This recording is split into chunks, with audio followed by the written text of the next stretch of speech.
Good morning, young scholars. Okay, so today I'm going to give you a little clarity on postmodernism. I realize what I gave you is pretty dense. I asked you to find a few things that you understood and some name one thing or describe one thing that you completely were confounded by or that didn't make any sense.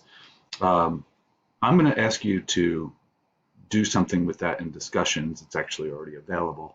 But first, I'm going to go over some things that are both in there and not in there, or in the article you read, but also in some cases, maybe expounding upon what was in there, hopefully to give a better sense of what we're talking about with postmodernism. And then I'm going to quickly go over just the events of chapter 4, all within about 15 minutes. And then I want you, after that 15 minutes, to go into the discussion and try to do what the instructions say, which is post one of your things you understand and post what you didn't as a question, and then see if you can answer somebody else's or comment on theirs in the discussion. I'm not sure how that's going to work. It may be chaos. Don't freak out.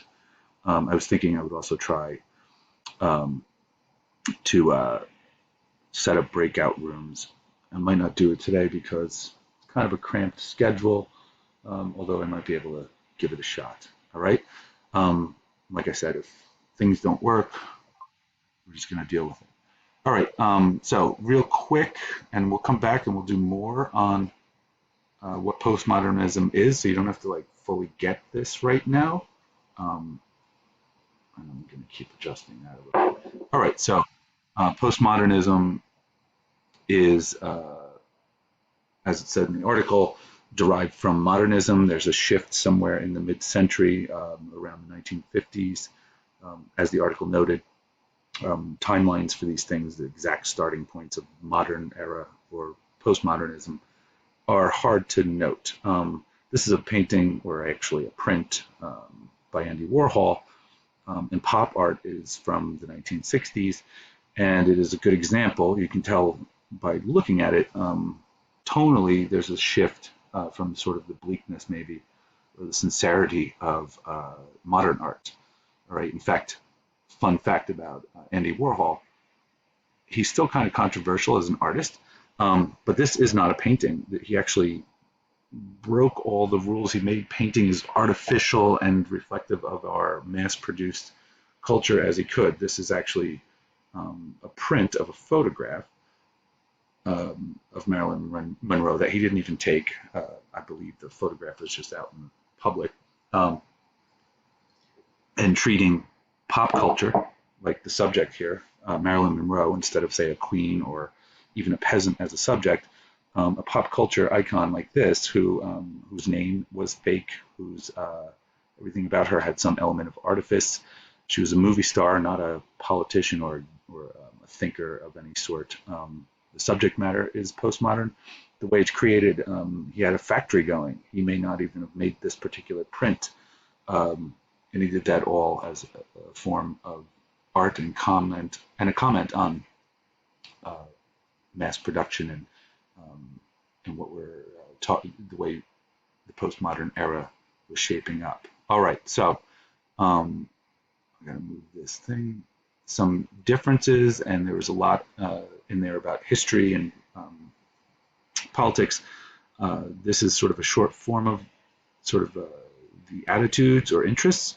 So in modernism, the age of literacy, this is another way of talking about it. This is when more and more people became literate, so there were more readers. This is also mostly before television and obviously before the internet and that sort of thing. So reading was the main source of art, of information, and of understanding. Um, and you had this break from the Victorian era, and this idea, the universal subject, is alienation of the individual caused by industrialization. Okay, so we moved to factories in the early 20th century. Um, Power is based in capitalism, which is invincible. You had urbanization. So people were working in factories, they were moving to cities. More of the population prior to this had been, there had been agriculture, there had been sort of artisanal um, ways of creating things.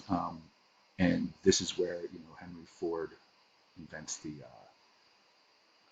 what you call it, the mass production line for cars. People move to the cities to work in the factories. Um, the focus is on nationalism, colonialism, imperialism.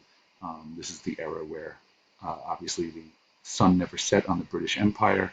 Um, in the early days, you had this leads to World War II, this strong sense of nationalism, imperialism of Japan, and consumerism is sort of the beginning to emerge as a key component because obviously of industrialization. So you start buying more things instead of just having like the bundrins, your farm day-to-day clothes and your Sunday clothes.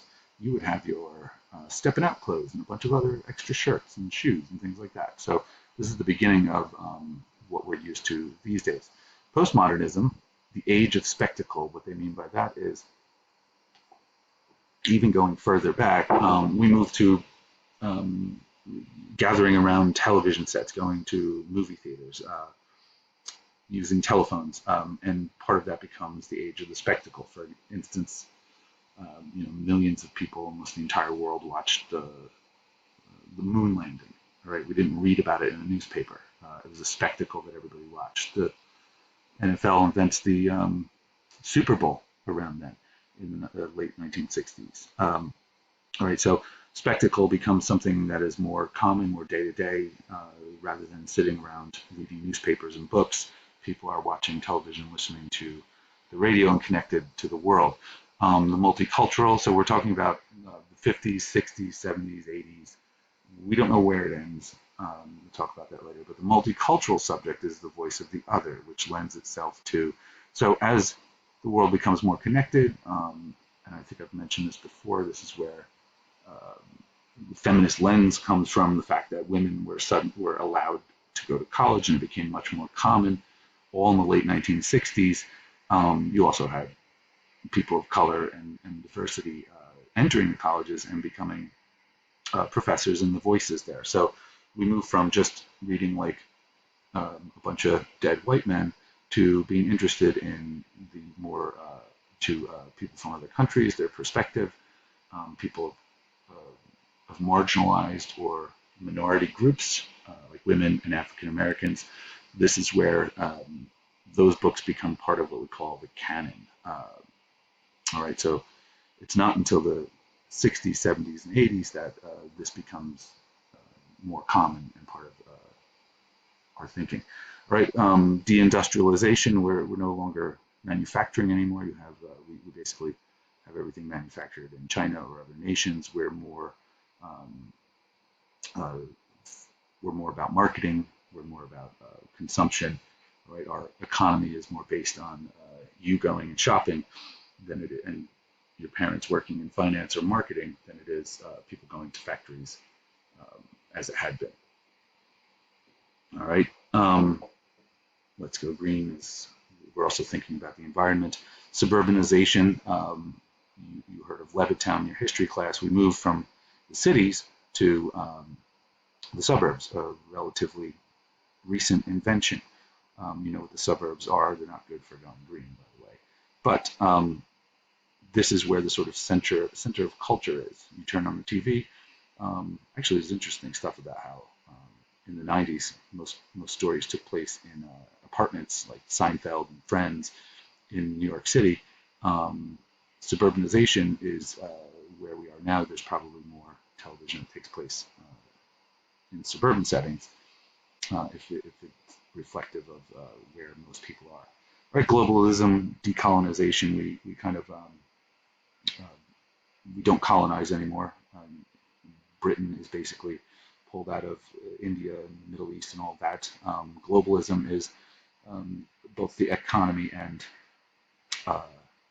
sort of the way that we're connected through the internet, right? And global consumerism via the internet, which we're all dependent on these days. Okay, so those are sort of the things that set it up. This is the situation in the world. These are the aspects of it. There's a frowny face because modernism was a reaction to World War I, and it was more sort of depressing. Iconoclastic means it breaks from the iconic ideas of the past. This is breaking rules in literature, breaking from the past in terms of art. When we saw like Sister Wendy talking about Cubism and that sort of stuff, it challenges tradition and the status quo, the way things are. That's what the status quo means. Fascination with the new, the modern, the mechanical. Fascination is mostly interest, less maybe a little bit of fear too, a lot of concern and anxiety. This is all a sort of very serious moment for artists and that sort of thing. A focus on form and stylistic experimentation. We saw that with As I Lay Dying. We also saw stream of consciousness there. By form, we mean the form of what a novel is, what a painting is, what a song is, what a house is, right? And the style is how you create that form or what works within that form. All right, political opposition of the avant-garde to the status quo. The avant-garde is the sort of the ones out front. Avant-garde artists are trying to break new ground and new things, and that is in opposition to the status quo, the way things are. All right, as we move to post-World War II, where we are with this novel and Vonnegut, things are more parodistic, meaning the attitude is more parody than it is a serious breaking from the past. It's more of making fun of what was taken seriously. It appropriates and recycles for fun. Appropriates. Most common example of this in pop culture is how rap borrows or samples other music. But there is a lot of appropriating, taking other ideas and forms and recycling and reusing. And the attitude about it is more fun than it is this dark, sad, genius writing in a dark room type thing. There's a fascination with nostalgia. We love things from the past. This is something that's always kind of gone on. We're still making Star Wars movies.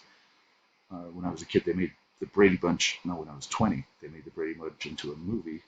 The Brady Bunch itself was a cheesy TV show from before my time, but it was on TV, replaying all the time. We have this love of things from the past. You might even think of hipsters with their waxed mustaches and their oldie-timey vests and that sort of a thing. All right, the fascination can be serious or playful. This is a reference to the memoir because there is also this element of self-reflexivity. We're interested in our writing. We also comment on how we're writing, why we're writing, and we almost apologize for any lacks in our writing, shortcomings. More on this later, but it's even the way our grammar works. And again, there's something, the way you write a sentence, there's a postmodern way and a classical way. And we'll talk about that more later. Focus on playful and ironic self-conscious reflection. Metafiction is an example of that, where you're breaking through what your story is to kind of reflect on yourself. Political appropriation of the mainstream, high and low culture, boundaries blurred. What that means is, and I think we've talked about this before, high culture is generally challenging. It's something you need an education to fully understand. It does not immediately entertain or console you, right? Things like opera, trying to appreciate a painting, ballet. Opera is usually in Italian, sometimes German.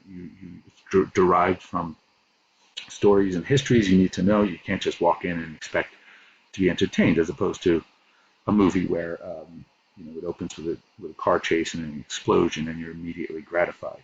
But the blending of high and low, that's why we have serious movies that try to do serious things, and we have operas that are, I don't know, I think I saw something like an opera that streams, it's only 10 minutes long, and it's in English. So the two things are blended. Okay, this is something we'll get into later. I don't want to bore you or drag you through too much. So I'm going to pause it here, and I'm going to make a separate video for review of Chapter 4 of Slaughterhouse-Five. All right.